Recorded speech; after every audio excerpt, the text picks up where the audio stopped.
Hey guys, this is Austin, and today I'm here with a video going over a $600 mini gaming PC. Now this is probably one of the most fun builds I've done in a long time, as for $600 you're going to be getting some serious performance, be able to play almost any game maxed out on 1080p. Some of the newer games you'll have to turn it down to high, but still you're going to get very good performance. And on top of that, it's in a really cool little mini ITX case. I also have a couple other builds you guys may want to check out. So I have a $400 gaming PC, this is also a fairly small build, and for the price you can get some really killer performance. On the flip side, if you want to spend a little bit more, I also do have a $1,000 gaming PC, which is going to deliver some stellar performance at 1080p and even higher resolutions. To kick our build off, we're going to be using an Intel Core i3-3220 CPU. Now for gaming, this is going to be really perfect, especially considering the price. So the reason I went with the i3-3220 is because it does have a dual-core design clocked at 3.3 GHz, and it also does feature hyper-threading, which allows Windows to see it as a quad-core CPU. As a new Intel Ivy Bridge CPU based on their new 22nm process, there are several reasons why we went with the Core i3. So for starters, it's going to give us plenty of performance. So it's even 10% faster than the older Core i3s, and it's going to be plenty to handle pretty much any game we throw at it. Now, one other option we could have gone with would be an AMD APU, and it's going to be a very similar price as well as a very similar level of performance, but it almost needs twice as much power to run. And considering that, of course, the less heat the better, this is definitely going to give the nod to the Core i3 for only about $120. For a graphics card, we're going to be using a Gigabyte Radeon HD 7850. Now for the money, you cannot beat this graphics card, period. If you want to be able to match or exceed the performance, you're going to have to spend $30, $40, even $50 more. Now as far as the performance goes and what kind of games it can play, you can expect pretty much max settings in most games at 1080p. Now some newer games such as Battlefield 3 and Far Cry 3, that works, will need to be turned down just a little bit, so you're probably going to set them on about high or so, but most other games, especially if it's like a year or two old, can be run at ultra and max, all that kind of stuff with zero problems at all. Now one thing I do want to mention is that I chose to go with the 1GB version of this card for this build. Now the main reason is just price. The 1GB version is really underpriced in my opinion. It probably should be at least $20 more expensive. But since it's not, we're all good to go. But anyway, besides that, the 2GB card would be a better option if you do want to use your computer for a long time. So if you want to future-proof it a little bit, some games will start to be using 2GB of memory as opposed to the one on this card. But right now it's not a problem, and for only about $160 this is going to be well worth it. For a motherboard, we're going to be using the Asus P8H77i. Now this is an awesome little mini ITX board. So for starters, it has pretty much all the features you would expect in a normal size motherboard. So you have a full-size PCI Express slot, so you can slide in your graphics card without any problems at all. It also has up to 6 SATA, well not up to, it has 6 SATA ports.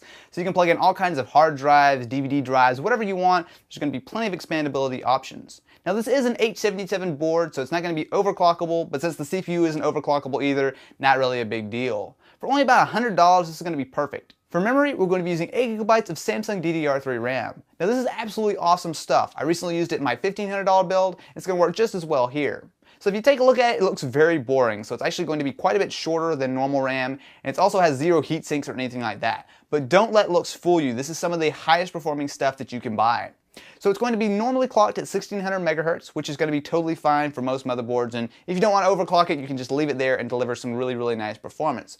But if you do want to overclock it, it can be overclocked up to 2133 MHz in most cases. I don't want to say all the time, you may have some issues and it might not always overclock super high, but overall, for only about $35, you cannot beat this stuff. For our hard drive, we're going to be using a 500GB Western Digital Caviar Blue. So this is a boring little hard drive, but it definitely does get the job done. So with 500GB of capacity, that should be enough for lots of games, music, pictures, videos, all that kind of fun stuff. Although if that is not enough for you, you can upgrade it to a 1TB drive for about $20 more.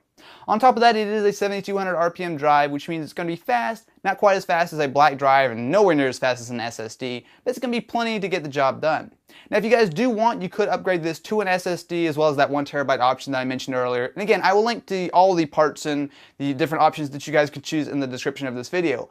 But if you want to go with the 500GB option, which is what we use in this build, it's going to run you about $60. For a case, we're going to be using the BitFenix Prodigy. Now this is an awesome little mini ITX case, and it looks like absolutely nothing else out there. So, well, okay, maybe with the possible exception of like a shrink-raid version of the Mac Pro. But overall, really cool looking case, and it is available in several colors, including white, which is what I chose here. But you can also pick it up in black, red, and orange. Now the cool thing about this is that there really are no major compromises. So generally, mini ITX builds have always been about compromise. So you're dealing with a smaller motherboard, you can't put as powerful of a CPU on there, maybe no graphics card, small cases. There's been a lot of compromise, but the BitPhoenix Prodigy does away with a lot of that. It fits full-size graphics cards, so the 7850 fits in there with plenty of room to spare. And on top of that, it also does have a full-size mount for an ATX power supply, as well as lots and lots of hard drive cages, and you can put SSDs all over the place.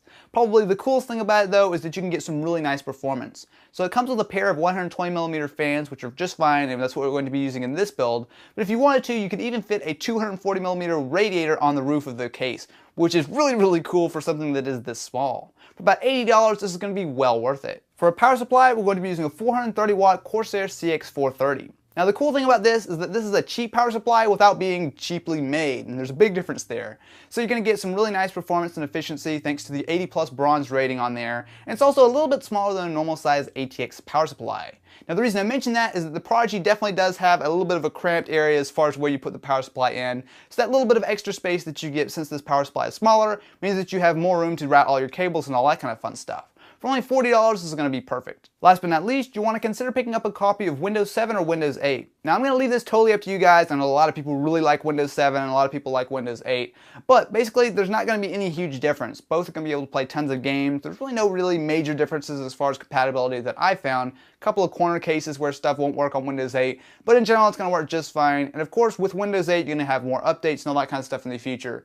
So whatever you want to choose, it's up to you. It'll run you anywhere between $70 and $100. So there you go guys, an awesome little $600 mini ITX gaming build. Now I'll have links to all the parts I mentioned in the description of this video. Prices are constantly fluctuating, and I will also add some additional options that you guys may want to consider. So if you want, for example, a DVD drive, you want a little bit more powerful processor, you want a bigger hard drive, whatever, I'll add some additional options that you guys can choose from. If you guys are interested in more, I have a full tutorial showing you how to put this computer together, which you guys can check that out here. And on top of that, I also will be doing a giveaway of this system very soon. So if you guys want to be sure that you catch that, be sure to subscribe to the channel so you don't miss it. Anyway guys, hopefully you enjoyed, and I will catch you in the next one.